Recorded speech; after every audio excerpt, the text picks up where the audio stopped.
Hi everybody, I'm sitting down with Rohan. He is the first student to achieve the 40 book challenge, and I thought I would just do a quick interview with him today to see what his secret is. So I'm going to ask Rohan a few questions, and he's going to answer. Alright, Rohan, Yes. how do you find time to read as quickly as you did? Because it's only the end of September and you've already read 40 books. Well, I have a 2-hour bus ride in the afternoon, a 1-hour bus ride in the morning. I get shots every week, so I have to wait 30 minutes after and before my shots. Allergy shots, right? Yes, and I have to wait for my guitar teacher to finish his lessons. Yes. In the night, I read at least an hour every night, and shopping in between places, I read in the car always. That is a long time. Yeah. So it sounds like you are always prepared with a book. What advice can you give to students who forget their book a lot, or forget to bring it home, or forget to bring it to the doctor's office? Do you have any tips? Well, a lot of doctor's offices and stuff, they provide them magazines. But so if never leave home without a book, but if you just occasionally do, there's always a magazine, so you can read that way. True. But what if you're trying to finish the 40 book challenge, and so you need 40 book challenge books? What I do is I always keep mine by the door, and if I'm not reading it, I just walk downstairs or keep it right outside the door of the room I'm in, and take it downstairs and keep it right outside the front door. Okay. So when I'm leaving, just grab it on my way out. You see it right on your way out. That's a really good organizational tip.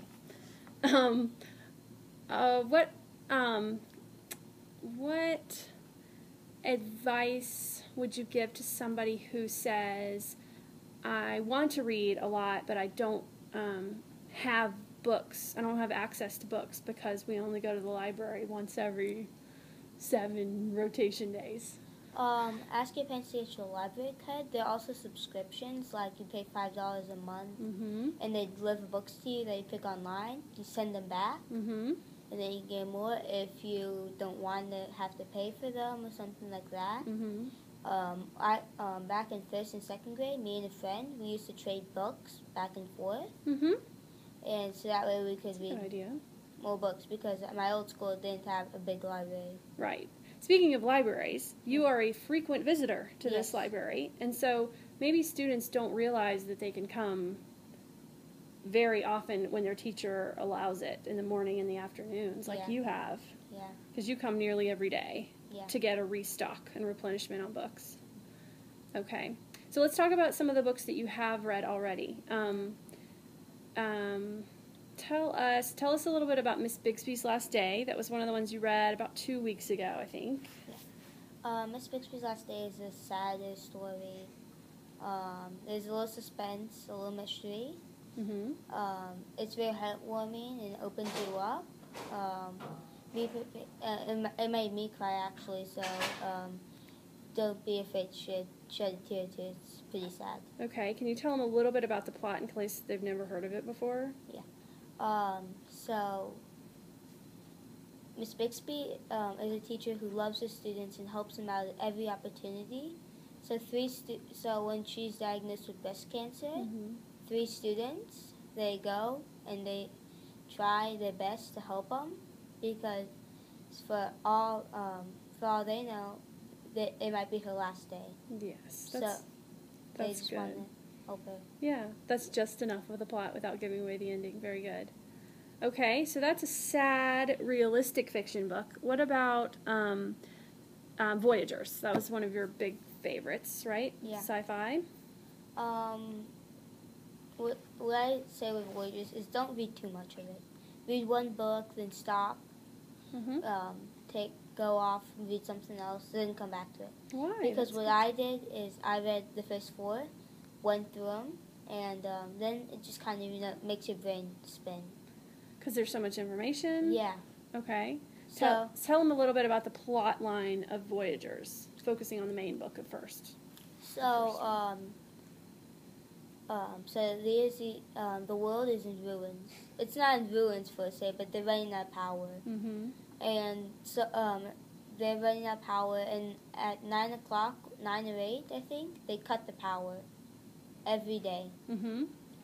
So they're thinking about launching a space mission to go look for more materials to save the world.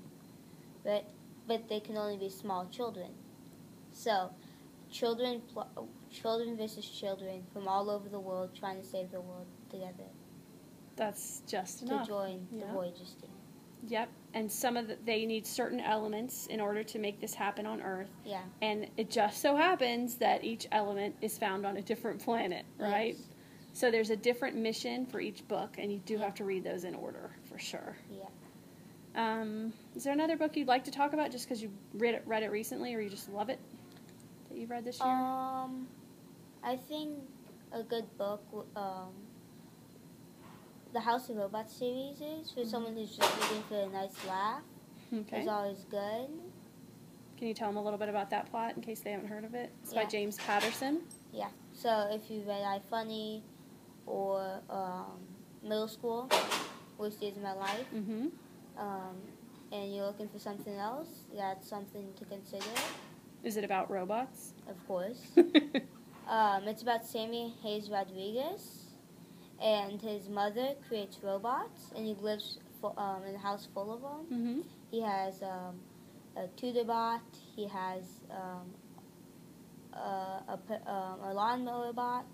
He has a butler bot. Nice. So watch as students go crazy with the robots. Okay. That sounds like a nice life. All right. Well, thank you so much, Rohan.